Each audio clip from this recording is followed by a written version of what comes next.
Hey guys, my name's Sophia Bertolami, and today I want to talk to you guys a little bit about the United States policies and outlook on immigration. Now, the topic of immigration has been a really sensitive issue for our country, especially regarding the immigration of Mexican citizens into the country. So in this video, I'm going to talk a little bit about the state and non-state actors that I chose to discuss in my paper, as well as my own personal views, which are neoliberal in nature, but we'll get to that later. So to begin, I think it's important to cover why so many Americans are concerned with letting Mexican immigrants into the country. And I mean, there's obviously not just one reason, there's so many, but one of the main things is that a lot of Americans are afraid that Mexican immigrants are taking away jobs that they could be taking. If they are unemployed, they're afraid that a Mexican worker is going to come and take a job that they could have taken. Americans are also afraid that Mexican immigrants coming to the country are affecting the quality of living in their neighborhoods, which is pretty ridiculous, I think. But anyways, so yeah, the list goes on. So because of this concern that we see from a lot of Americans, a lot of legislators have been taking direct action to try to address that concern and taking counteractive measures. And for instance, so this is my first state actor, just to clarify, Scott Walker is the governor of Wisconsin. And when asked recently by the Young Republicans what his stance on immigration was, he said that his number one priority is to secure the border, and that the main priority should be the American and their wages. So, Scott Walker was also quoted saying that he believes that all undocumented workers who are residing in the country should leave and return through legal channels, which is totally understandable. However, he's not willing to spend the money to locate these undocumented residents. So another state actor is Senator Ted Cruz, who is currently one of the GOP candidates for the presidency. And he also thinks that we should secure the border, and actually recently stated that he believes that Obama's policy on immigration was akin to lawlessness. Senator Ted Cruz is, however, concerned with the health and well-being of the undocumented children residing in the country, and he's actually seeking a way to solve this problem with the U.S. Department of Health and Human Services, which is great. Now, on the other hand, there are legislators that do want to provide Mexican immigrants the ability to facilitate legal residencies because they do see the benefit of having them here. They also understand the predicaments and the situations that have caused them to cross the border and come to the States.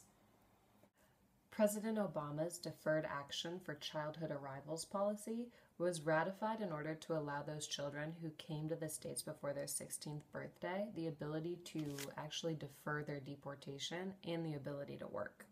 Now, this doesn't grant them citizenship. However, it allows them more time to, figure all of that out, as well as the ability to support themselves. So it gives them time, and then they can also work, which is great. So although Obama did try to expand this bill to the parents of children who had already attained legal status, he was unfortunately unsuccessful, and the bill was not passed, and it was stopped by injunction. However, I think it's really important to include that studies conducted by the Institute on Taxation and Economic Policy have shown that the stay of these undocumented immigrants would contribute $845 million a year from deferred immigrants alone from state and local taxes. And one can assume that the amount of money contributed by including those undocumented parents of legal immigrants would significantly increase this number. So as for non-state actors weighing in on immigration, we see organizations like the Center for American Progress and United We Dream strongly press their government officials to assist the facilitation of undocumented immigrants to legal status. This, in fact, led to the attempt that Obama made at extending the Deferred Action for Childhood Arrivals bill. So when the bill didn't pass, these organizations began protesting because they didn't believe that enough was being done by the government. And we're kind of saying, well, if it's something that they wanted done, they would do it. Ultimately, this is just going to be a huge topic of discussion, especially with the impending election. And I personally think it's really important to, recognize the benefits of having undocumented workers, because they do, number one, provide a boost to our economy by paying taxes on the goods that we provide. A lot of them have become, valuable members of society and prominent business owners.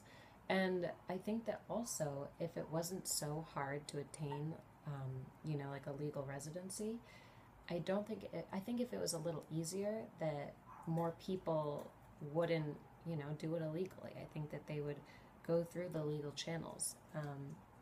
So yeah, that closes my presentation today. I would love to encourage you guys to read this beautiful ethnography. It's called Fresh Fruit, Broken Bodies, and it's basically about the normalization and naturalization of the suffering that a lot of undocumented workers go through when coming to America, and why in a lot of cases they do have to come.